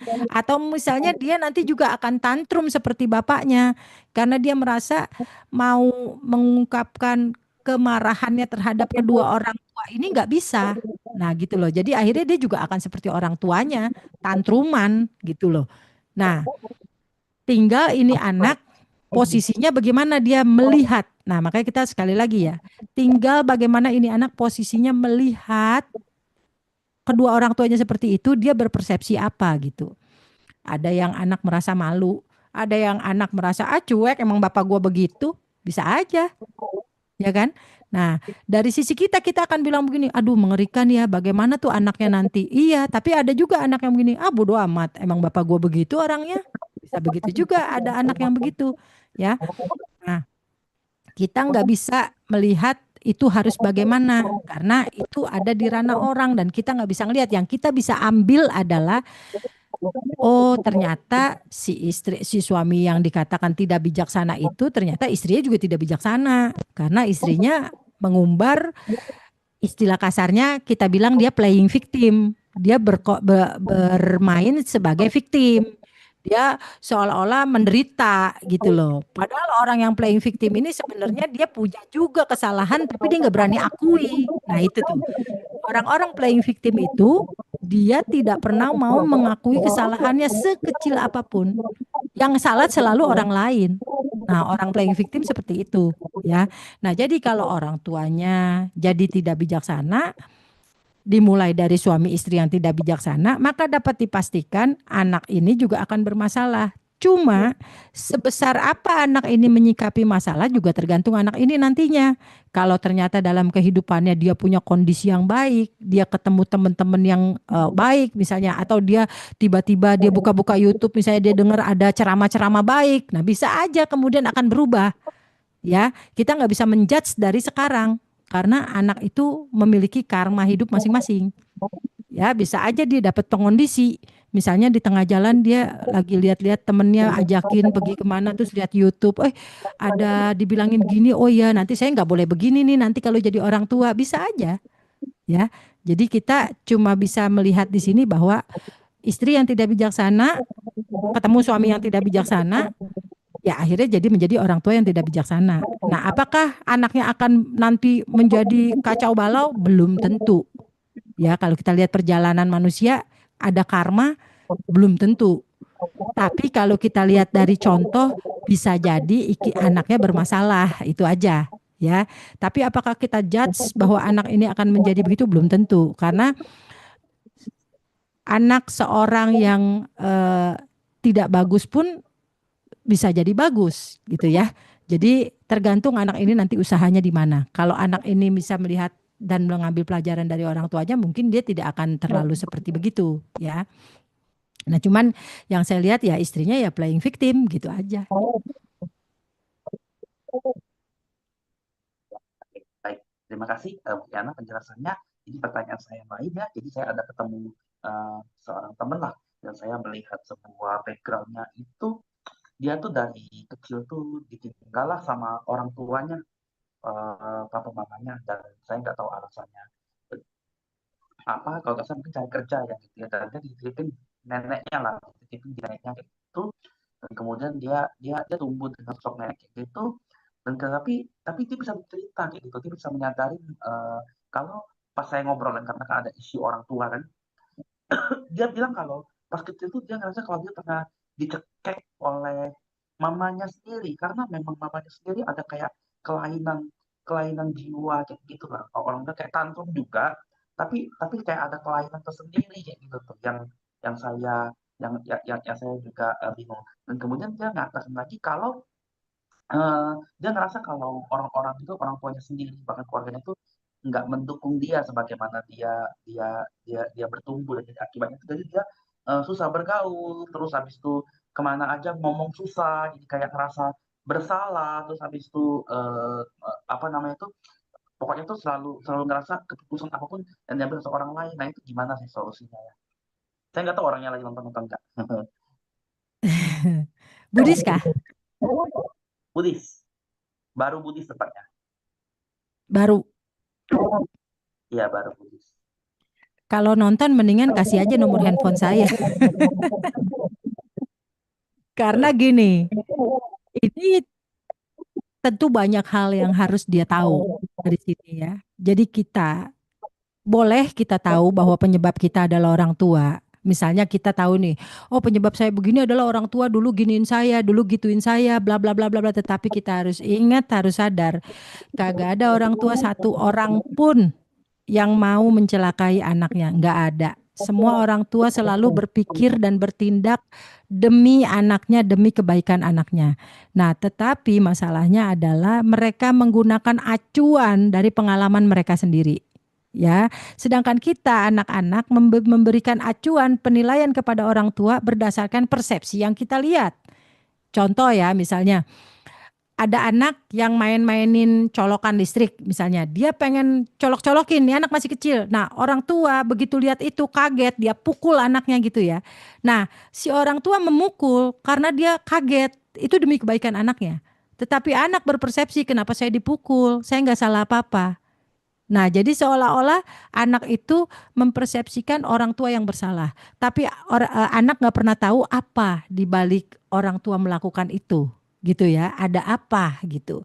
Dan apakah benar misalnya dia mau dicekik sama orang tuanya? Apakah itu hanya apa namanya yang dia lihat, atau apakah dia nggak tahu misalnya orang tuanya saat itu berpikir apa, misalnya gitu ya. Kayak contoh misalnya ada lagi orang tua yang begitu dia tahu ternyata dia anak pungut misalnya ya, anak angkat.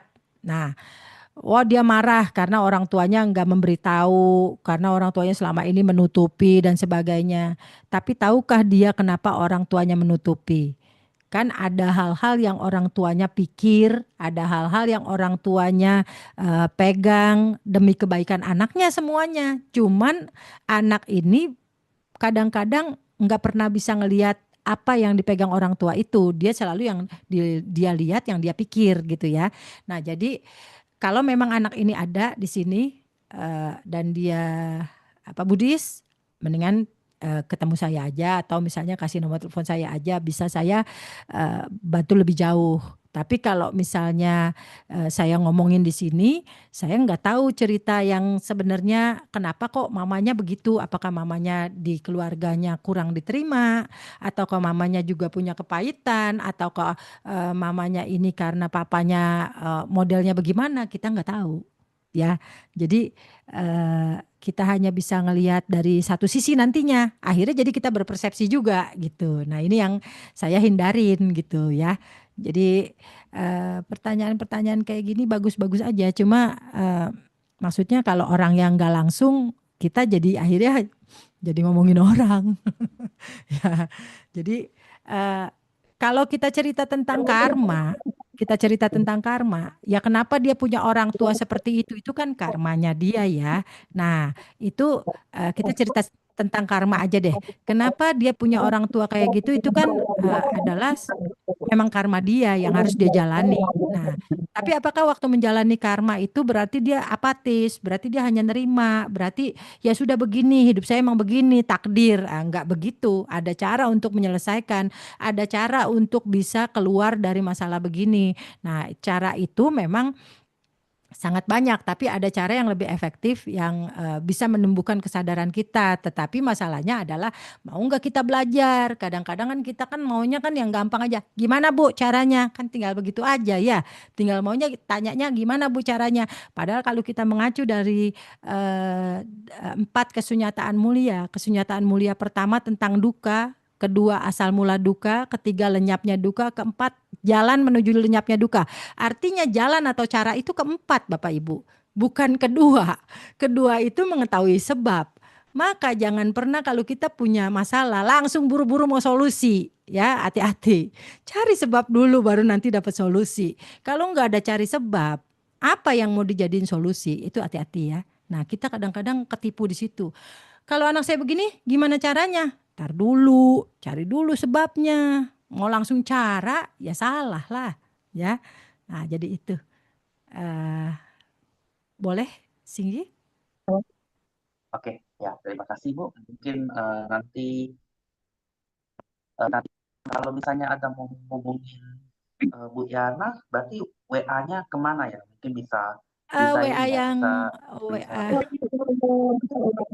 Mungkin saya mulai panitia aja kali ya nanti ya. Saya chatting panitia aja mengenai Minta nomornya di Bu Yana panitia nanti aja ya, karena nggak etis saya untuk cerita WA saya di sini. mulai panitia aja nanti. Kalau ada yang mau chat nggak apa-apa di chat aja, nanti ada panitia yang jawab kok WA-nya. Cuman saya nggak berani ngomong aja kan kurang etis ya.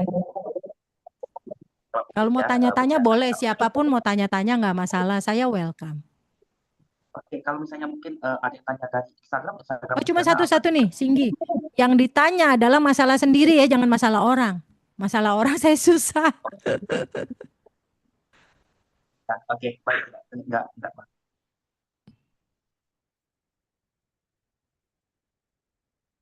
Masalah. Oke. Mungkin tadi yang sekali lagi terima kasih kepada Suaranya Bu Yana putus-putus ya, dan Singgi. ya, ini suaranya udah jelas? Apakah jelas suaranya? Sekarang baru jelas. Jelas ya, oke. Ya, terima kasih kepada Ramaniana atas waktu kesempatannya. Mungkin pertanyaan tadi adalah pertanyaan terakhir dari acara kita pada malam hari ini. Semoga apa yang Bu Yana sampaikan bisa bermanfaat untuk kita semua dan teman-teman di sini juga mendapatkan sesuatu yang bermakna pada malam hari ini. Sekali lagi terima kasih Bu Yana atas waktu dan kesempatannya. Semoga sehat, bahagia selalu, dan semoga jasa ini melipat pada Bu Yana dan keluarga dan kita semua. Sadu. Terima kasih semuanya. Ya. Terima kasih. Oke, baik Bu Yana, kita akan memasuki sesi Patidana, limpahan jasa. Kami meminta dengan kerendahan hati kepada Bu Yana untuk memimpin Patidana, limpahan jasa pada malam hari ini. Silakan. Saya kah? Ya, Bu Yana. Oke. Kita mulai ya. Semoga apa yang telah saya sampaikan bisa berguna, bermanfaat, dan semoga malam hari ini kita belajar sama-sama supaya kita nggak menjadi sapi yang hanya gemuk badannya tapi juga otaknya berisi.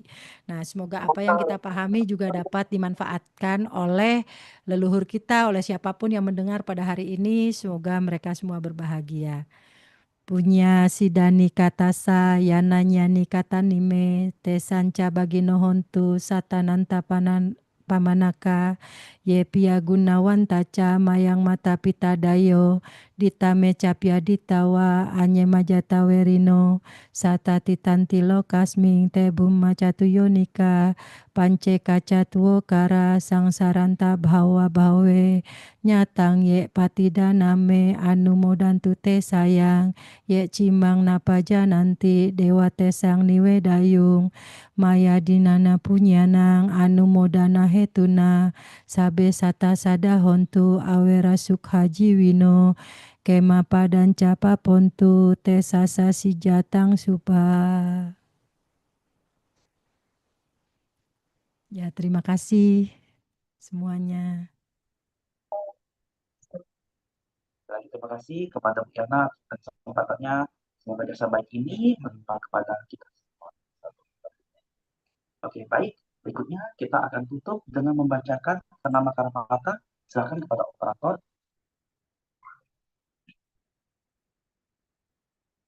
Nama kata. Orang semua sambut. Oh Bhagawan. Butang Bhagawan. Ang Abiwat. Sang Bhagawan yang Maha Suci yang telah mencapai penerangan sempurna. Aku bersujud di hadapan Sang Buddha. Oh Bhagawan, Kamo, Kamang Namasami. Kamang telah sempurna dibabarkan oleh Sang Bhagawan. Aku bersujud di hadapan Suparti Panno Bhagawan, Sawakasang, Sanghang Namami. Sangha sesuai Sang Bhagawan tidak sempurna. Aku bersujud di hadapan Sangha. Sabbe Satta Bawantu Sukitata. Semoga semua makhluk itu berbahagia. Satu.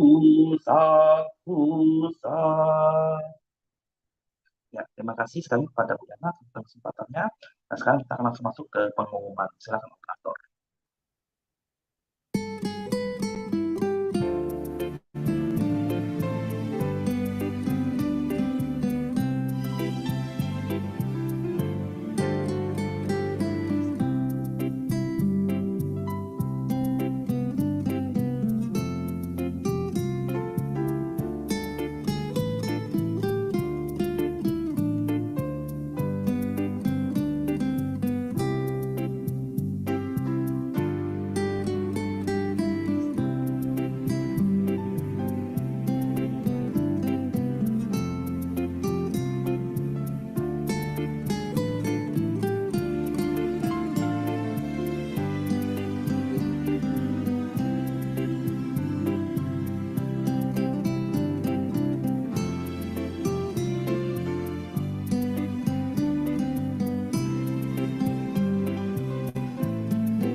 Sekali lagi terima kasih atas Bu Yana atas kesempatan pada malam hari ini dan Bapak Ibu yang masih hadir sampai di sini.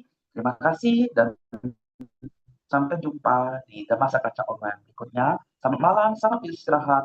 Namo Buddhaya. Ya, saya akhiri ya semuanya. Terima kasih. Namo Buddhaya. Terima kasih kepada Bu Yana. Semoga sehat bahagia selalu.